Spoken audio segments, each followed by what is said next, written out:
Taste the Daily.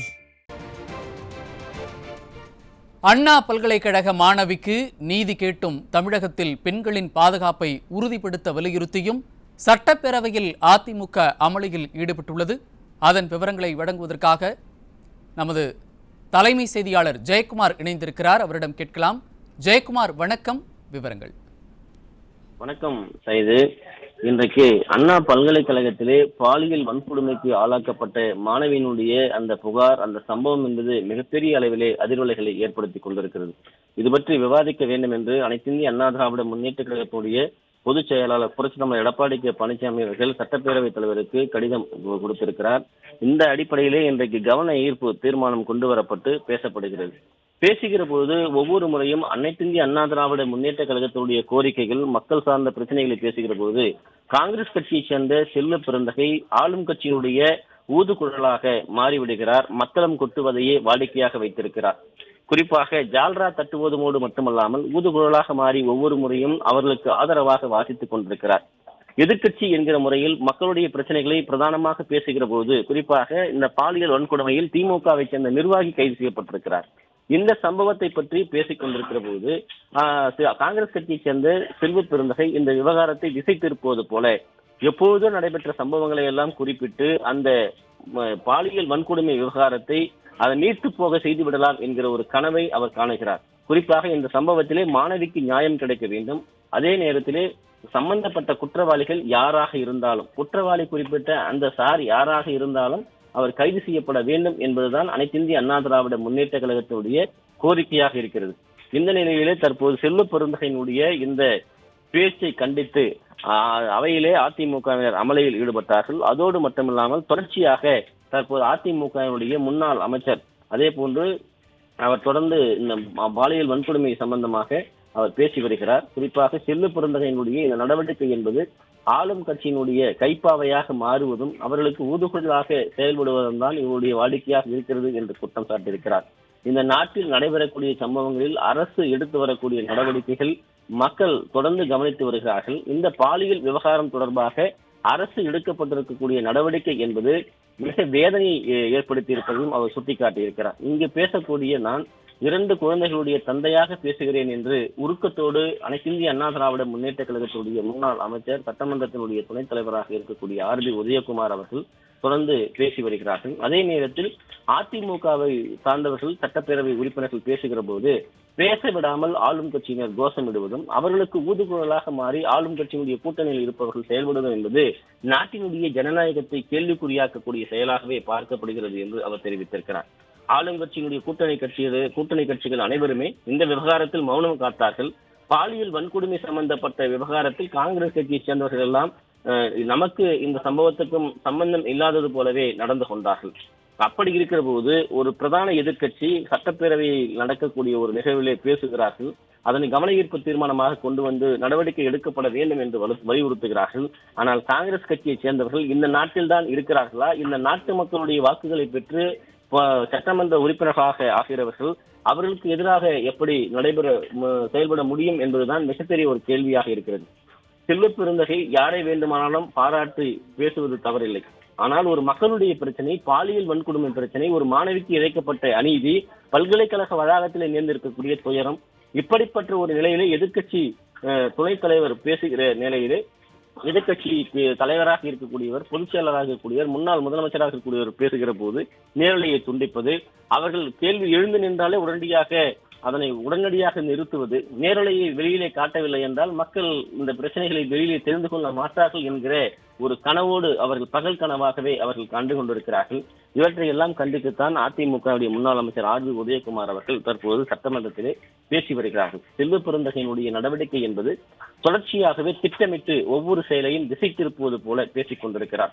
இன்றைக்கு ஆளுங்கட்சியினுடைய கூட்டணியில் இருக்கக்கூடிய கம்யூனிஸ்டுகள், இடதுசாரி கட்சியை சேர்ந்தவர்கள் எல்லாம் பேசியிருக்கிறார்கள். அவர்கள் என்ன சொல்லியிருக்கிறார்கள்? இந்த முதல் தகவல் அறிக்கை எப்படி கசிய விட்டீர்கள்? இந்த முதல் தகவல் அறிக்கை கசிவதற்கு நாங்கள் டெக்னிக்கல் எரர் என்று சொல்லுவதை ஏற்க முடியாது.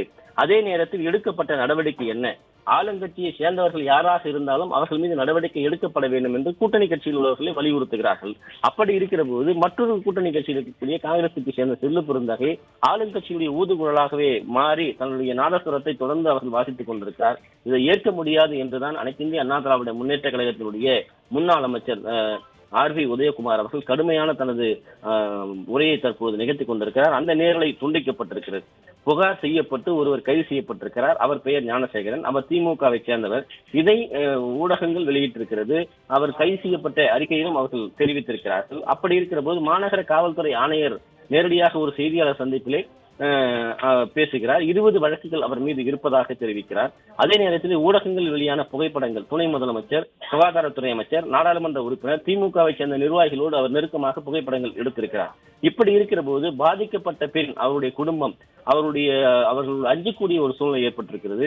அவருடைய புகார் முதல் தகவலுக்கு முழுமையாக வெளியே வந்திருக்கிறது. இவற்றையெல்லாம் எப்படி ஏற்றுக்கொள்ள முடியும்? சம்பந்தப்பட்டவர்கள் யாராக இருந்தாலும் அவர்கள் தண்டிக்கப்பட வேண்டும் என்பதுதான் அனைத்து இந்திய அண்ணா திராவிட முன்னேற்ற கழகத்தின் சார்பிலே தற்போது சட்டப்பேரவையில் கொண்டு வந்திருக்கக்கூடிய கவன ஈர்ப்பு தீர்மானத்திலே அதிமுகவுடைய முன்னாள் அமைச்சர் ஆர்.பி. உதயகுமார் அவர்கள் மனசாட்சியை தொட்டு பேசுமாறு சபாநாயகருக்கு அவர் கேட்டுக் கொண்டிருக்கிறார்.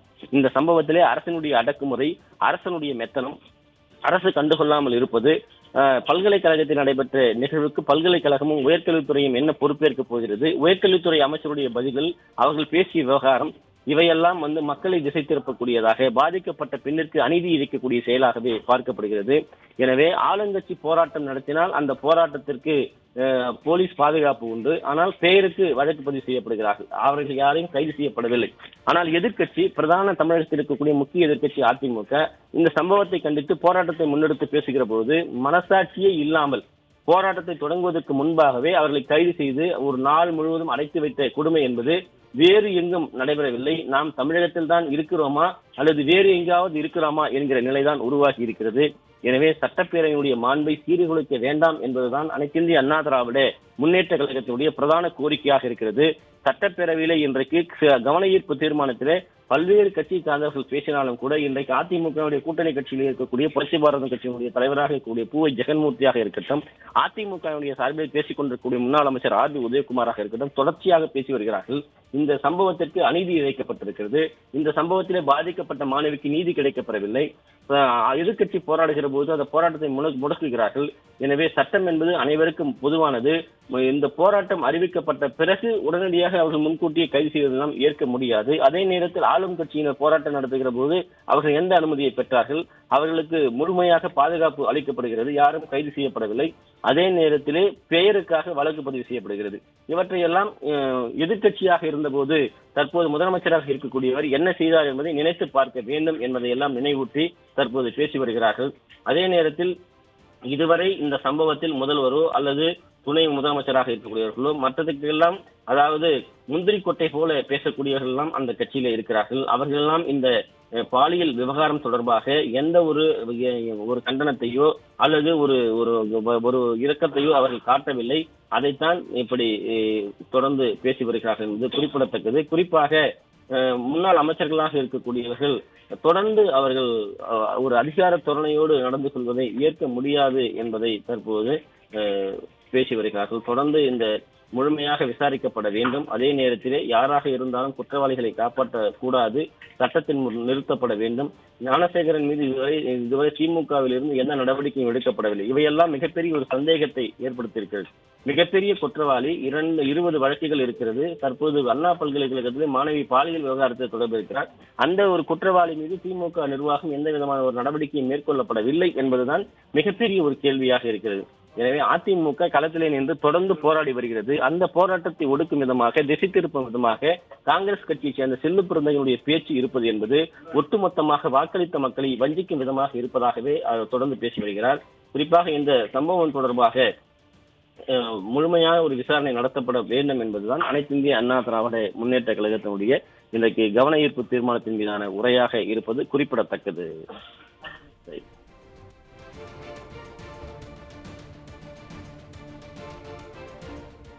விவரங்களை வழங்கியமைக்கு நன்றி ஜெயக்குமார்.